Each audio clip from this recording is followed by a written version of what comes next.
up, everybody? I am back up on the stage. Don't worry, I'm not the only one doing this. There's a bunch of GameSpot editors that are at the head of this show, trying to get around and seeing all kinds of stuff, you, and everything else in the world. So, but other people will be here. Sean, the rest of the crew will be up here. Right now, however, I will say that it's no coincidence that Batman is one of the ones I'm doing, and Star Wars, The Old Republic is one of the ones I'm doing. So please, by all means, who are you and where are you from for the folks at home, sir?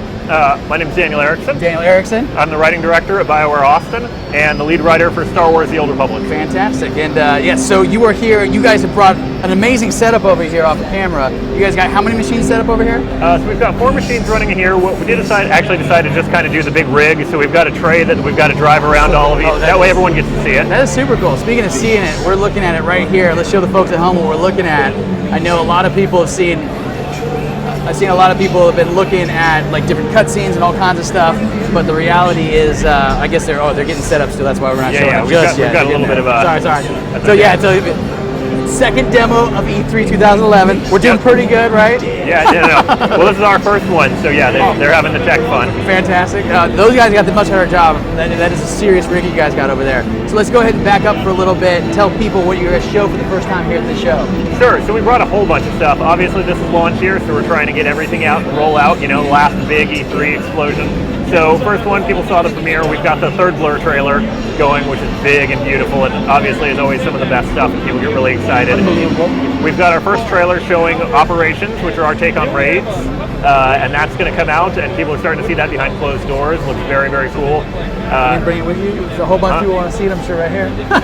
Well, you guys get to actually see some real live stuff from Alderaan, from inside the game. So we're actually we brought some stuff that nobody's gotten to see. That's awesome. Thank and you so really much. show what it looks like inside the game when you're doing some big group event stuff. I've got a ton of people in here in the chat and all over the place. You mind me throwing some questions? No, not at all. Right on. Right. So I'm sorry. Continue on what you were describing as the new stuff you're showing off. Well, the only other big one is so we've also got I guess we'd say mounts in most games. You don't really mount a speeder. So we've got the personal vehicles that are running around, and then on the show floor, people are just coming up and playing Tatooine. So take a character, get a badass speeder, run around all over the place, get to go wherever you want, and just see the games live and gorgeous. Excellent. I think these guys are good to go on to the game. So we'll describe the folks. All right. So we've got 4 people here. So first of all, we've got our Jedi Sage. Our Jedi Sage is our healing class Sith. This is our Smuggler. Our Smuggler is going to do our DPS, really pour on the action. We've also got our Jedi Knight, who move over to the side. That's who's going to be tanking for us. And then running the whole show here and running our camera is our Trooper, who's playing Commando. Trooper's got the giant gun. He's going to stand back and just do a ton of damage. What we are here is we're on Alderaan, and we really wanted to show off. If you see this, this is Castle Pantyr. It's the capital of Alderaan. This is where the king used to live, and the queen and the prince used to live here. But there's been a civil war, and a man named Boris Olgo, who's a former Republic general, has actually taken over the planet. Really? Now, you've been on a 10-quest series to take this guy out. We call them World Arcs, and this is like full old-school BioWare adventuring. You go through 10 giant quests in a row. We've been fighting this guy forever. Now we're actually raiding his castle and going to take down the king himself. So this is all original set pieces just for the castle in Alderaan. You can see the damage there from when he came in and took the castle. When we get into the throne room, you can really see it. You see people are putting them together. They didn't actually have everybody in the group. So they're going to group up, try to get some big adventure. One of the things we wanted to show was it's not just the flashpoints. It's not just the operations. It's not just the big sort of standalone pieces where you get cool big group play. Oh, you keep going. I'm just going to fix this microphone. Oh, no problem. So we're all friends here. one of the things that was really important when we came was we wanted to show that there are big, epic boss fights, big, cool puzzle events, really exciting stuff outside of the instances, outside of the flashpoints, just out there in your normal, hey, I'm going to group up with some guys and go in. So they're going to take these guys out, and then they're headed into the throne room. The throne room is a group instance, which means we take little bits, instead of instancing out the whole world where all of a sudden you don't see the other people you're playing with, we go and we make little room instances. So most of the time you're out in public, you get that whole MMO feel, but you don't want to line up and wait to kill the boss. Right. So we're all going to go in there together. One of the things, so we pulled up, this is Boris Olgo, this is the guy we're going after. This is from the Codex. The Codex is our big sort of encyclopedia of everything that's going on in the world. So when you go in here, it gives you a little bit about the guy, just in case you, let's say you're one of those guys who doesn't pay attention. Also good always in the quest. So you can check in on that. They're going to go down the elevator and hopefully close their Codex at some point. Here we go. So everybody's going to go down. We're going to get into the throne room, really face off against these folks. Is it fun getting to show off as much as you're getting to show off? Oh my God, yes. Yeah. Like we've been waiting for so long to get to see all this stuff that, like, you know, the fans have been wanting to see it. Look, check out this place. So this is the art team did a fully original piece for the throne room. You can see where all the damage has been done. You can see everything they messed up. We really wanted to show, one of the big emotional points of the original Star Wars series is obviously Alderaan getting destroyed. Right. So we wanted to show the emotional side of what that meant, which meant showing how beautiful Alderaan was, how amazing it was when it started, etc. So they're running in here to the throne room. They're finally going to face him off. You're actually going to get to see is the multiplayer dialogue, which is one of the huge innovations from the Old Republic, where everybody gets together in a group and talks to an NPC. Oh, wow. We made a little game out of it, so basically you're rolling against each other and trying to see who talks. Picture a bunch of guys in a room all trying to get their way. And let's see how it goes. The first to try for the seat. I didn't expect an off-roader. Who sent you? The Organas? Those broken fools, the Pantiers? What's your stake in this? So all the players actually have very specifically different things for their own class. So you see the smuggler gets to be a little bit of a smart aleck, the Jedi's going to be a little bit more righteous with it. Regardless, Boris is not terribly impressed. He's not having it. Yeah, he's not actually going to surrender and come alongside quietly. And what he actually has is a very, very good security system we're going to get to take a look at. It looks like Smuggler's winning all the roles today. Let's face it, smugglers are some of the coolest dudes in Star Wars, right? Exactly. And they get some of the very coolest lines. If you want to be funny, if you want to be charismatic, if you want to have the ridiculous abilities to try to flirt with everybody, boom, okay, so he's turning on the security here. Whoa, all those generators created a massive force field around him. Said, you can't fight me. Now he's going to bring in a ton of guys to try to fight them down.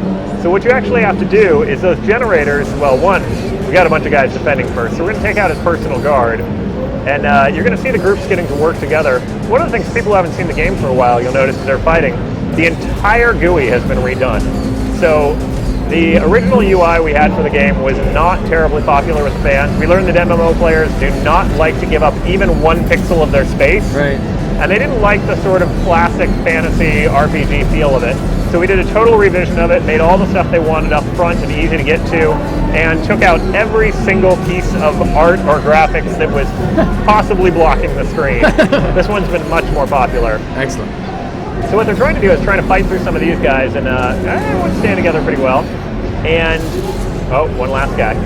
And then they're going to go and they need to find a way to take out these generators. So they've got a little bit of a puzzle thing when you come into the throne room. So one last guy, healer's going to heal up everybody. All right, and then we're out. So they're going to go after that one first. Now the nice thing is they've got all their weapons stockpiled in this area.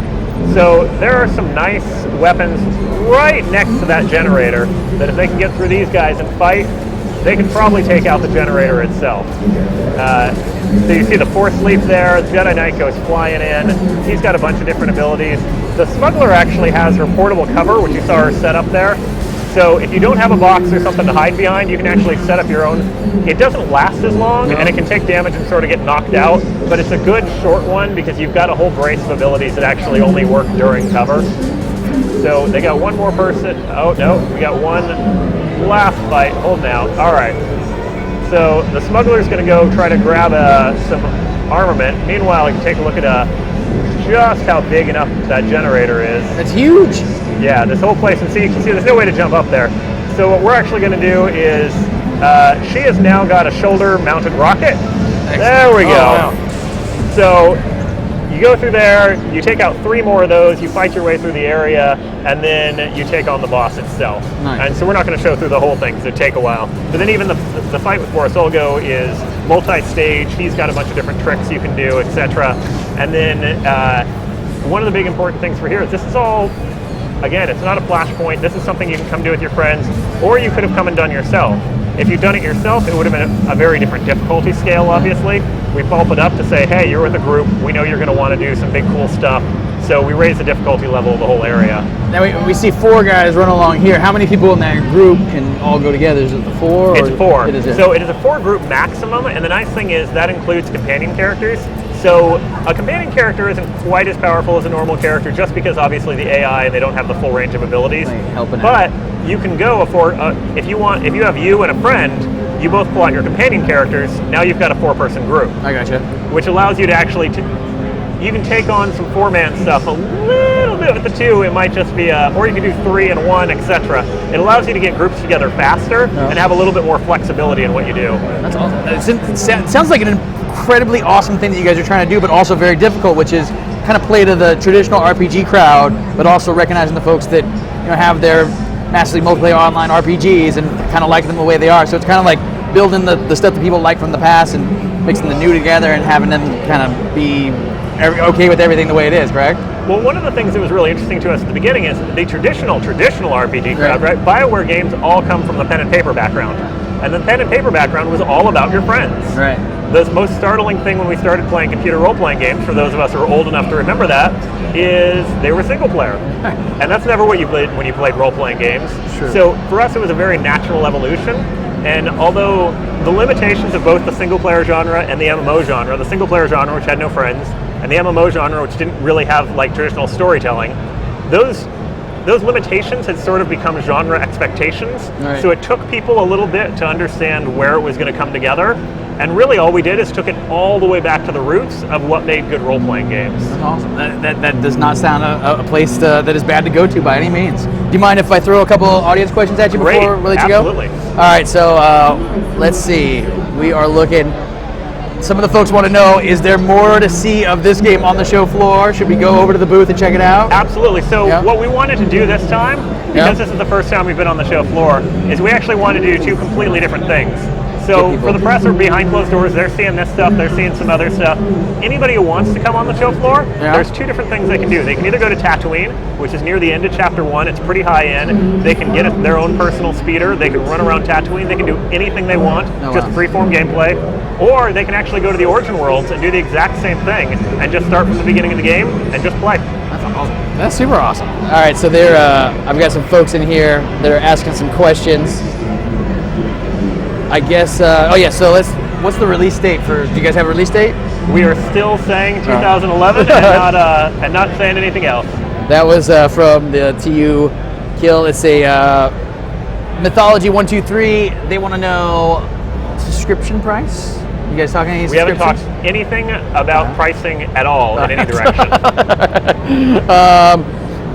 Goku1213, awesome names by the way. They want to know, can you talk more about the mounts? Any specific types and anything else? Yeah, absolutely. So what we started with for ship, we're really going mechanical. As much as, when we were trying to figure out like the Dubox and the Tauntauns and all that stuff are cool and we want to do them, but obviously, you're not going to see them running around in the cities, you're not going to see them. So we started with the cool mechanical ones because we wanted to do a big variety. So they're not faction specific, but they lean towards one faction or the other, but it is possible if you really work hard to get the other faction stuff. And they're basically like different versions of stand-up speeders. We use the speeder bikes and things, the traditional ones for taxis, and then we needed to make something a little bit more compact so you weren't going to take up so much room if everybody was running around with them everywhere. So they're kind of a cross between cool speeder bike, swoop bikes, and a little bit of Segway thrown in there. That sounds pretty awesome. It sounds like you got a lot of different variety there. There's a couple. I can tell you. I can answer this question myself. The last ride. Yes, there will be updates. There's a ton of stuff that's coming through. I guess they said past release. I mean, some of the questions you're asking about. And all right, some of them have some past release. Do you guys already know with what you're planning for the release of the official game and everything? are you guys already planning any updates and stuff? And I know you got the game, Right. I mean, obviously, right now for PR press and that stuff, Sure. we're doing that. But as the lead writer, my job is to know if this game goes, from the day one. If this game goes on for 10 years, where's the story going? Right. We've had the big picture mapped out for a very long time, and now we're getting to start to color in some of it. It's really cool. That's super cool. Right on. Well, thank you so much for coming by. Absolutely. Thank you Super for having appreciate it. There you have it right there. Star Wars: The Old Republic, one of the biggest games here at E3 2011. And thank you again for bringing it by. I really do appreciate it. We will get out to your guys' booth by all means, and hopefully check out some of the Tatooine and some of the other play stuff. Tatooine. Excellent. We're right on. E3 2011 will continue here on the GameSpot stage momentarily. When we come back, I believe we're going to have some Uncharted 3, so live demo with that. Check that out in just a bit. Homer, take it away.